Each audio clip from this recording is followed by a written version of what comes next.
It's been 24 hours since Mizzou Athletic Director Mike Alden announced he will step down from his position at the university. Good afternoon, I'm Brittany Pieper. And I'm Sheila Ramin. Thanks for joining us. Today, Alden spoke at a news conference where he spoke about his time at MU as well as his family, and at times he got a bit choked up. But my brother John, he's in here somewhere. Sorry. My brother John, who's my hero, right? I'm so sorry. Never left me, ever. KOMU Sports' Chris Trevino joins us now to tell us more about that news conference. All right, packed house, ladies, over at the Reynolds Alumni Center at 10:30 this morning. Hi, everyone. Mike Alden spoke to students, staff, fans, and media on campus today to explain his decision to step down after 17 years on the job. During his speech, Alden said he's reached the perfect time to make this move. He went on to talk about how Mizzou has grown as a program, adding there's still room for growth. He spoke fondly of the job and what it meant to him and his family. These jobs are a lot more than just an athletic director. These jobs are a team, and this is my teammate. And I want to make sure that we recognize the fact how important Mizzou has been to us. Alden there with his wife, Rocky. He will continue as athletic director until August 31st. Meanwhile, MU Chancellor R. Bowen Lofton said the search for a new athletic director will be done right and will be done reasonably quick. He took only 6 weeks to hire Eric Hyman as the Texas A&M athletic director away from South Carolina, where Hyman had been AD. Ladies? All right, thanks, Chris. Authorities are still looking into what caused a massive garage fire in Higbee that left one man dead. KOMU-8's Teague Panko spoke to the victim's daughter-in-law, who says she's devastated and still confused as to how the fire was started. So that he was fixing a car and it blew up. He fixed a lot of cars and nothing like this. He fixed on mine all the time. Farmer's daughter-in-law says Farmer didn't deserve this. To go out like this, to be treated like this, I mean, they said he was on his back.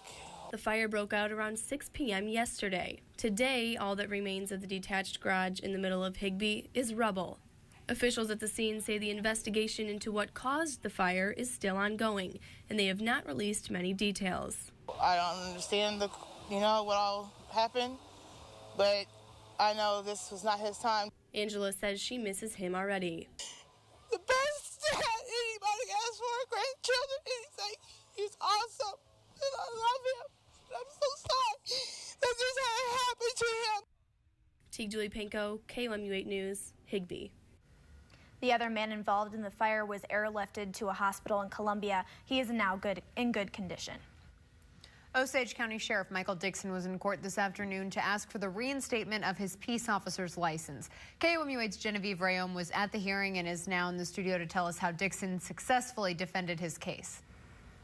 Yes, Dixon and his attorneys were smiling before court began and seemed very prepared for what was to come. Missouri Department of Public Safety revoked his peace officer's license after he admitted to harassing a Bell police officer. His relationship with the Osage County community was a hot topic. The Department of Public Safety was arguing that he is not suited to continue duties because the community may lack trust in him. Dixon's attorney, Kevin Dolly, argued the opposite, explaining that there is no evidence that indicates any concern of harm to the public. The judge reinstated Dixon of all his sheriff duties until the appeals process is completed. We spoke with Dixon after, and he said he has done more good than harm for the community. We're committed to continuing to keep the citizens of Osage County safe. We've been successful in doing that. Over the last year, our calls for service have actually increased 61%, and we feel that we've been successful in keeping the community safe, and it's my intention to fully continue to do so. The hearing to schedule the appeals court date will be on March 20th at 9 a.m. A man pleaded guilty to a drug charge in Boone County this morning. Martrell Smith was sentenced to 7 years in prison. He was originally charged with murder in connection with the January 2014 killing of Dante Tolston. In January of last year, the Columbia Police Department said a woman found Tolston on the floor of a Newton Drive residence with a gunshot wound. He died at the hospital a day later. The city of Columbia announced today they saved quite a bit of money by trying to make the city more like a family. KOMU-8's Michael Downa is in the studio to tell us how exactly the city saved all that cash. Mayor Bob McDavid and City Manager Mike Mathis were practically beaming today, all because of an idea they had 3 years ago saved the city $4 million just this year. Their idea is simple: give incentives for saving. Almost every family has a budget. Some money spent on groceries, some on gas, more on things like mortgage payments or rent. And if you were able to save money on those expenses, you maybe reward yourself to a nice dinner or a movie. Columbia's governor and city manager wanted to apply the same idea for the government. Use it now or you can use it later culture. You're not going to lose if you don't spend. And really, isn't that the way the rest of the world operates, you know? Under the system instituted by Columbia, the city would promise to not cut the funding of any agency who came in under budget. Any money not spent would be split 50-50 between the government and the organization for discretionary spending. The only caveat: the money would only be used for one-time purchases. But those purchases can be significant. 2 years ago, the city outfitted every police officer with body cams and also spent money improving roads and parks. The two came up with the idea back in 2011 during a time of budget cuts. We've actually implemented our strategic plan. You'll hear a lot of people say a lot of times, oh, you made a plan, it's been on the shelf gathering dust. We actually implemented ours, and we did it on time. This year, the city saved $4 million. It's not yet known where the money will go, but the mayor did hint it could go towards things like the airport and better roads. The saved money represents a successful idea realized. And honestly, we did want to brag a little bit about those achievements. The new idea is inspiring other agencies to do their own improvements in an attempt to save money. In fact, the Columbia Fire Department renovated their station themselves instead of hiring another company. A possible presidential candidate says he won't run in 2016, and President Obama announces a new individually tailored medical plan. KOMU-8's Brianna Stubler has those stories and more in your First Nation. Mitt Romney announced today he will not make another run for president in 2016. The 2012 Republican nominee told supporters on a conference call he wants to allow other party leaders to step forward. He told supporters it was hard for he and his wife to step aside, but they thought it was best for the Republican Party and the nation. President Obama announced a plan to collect genetic data from at least 1 million Americans in an attempt to provide medical care that's tailored to individuals. The president first mentioned the initiative during his State of the Union address and elaborated on it at an event at the White House this morning. The plan is to give $215 million in his budget request to this program, which seeks to better treat diseases and conditions in individuals.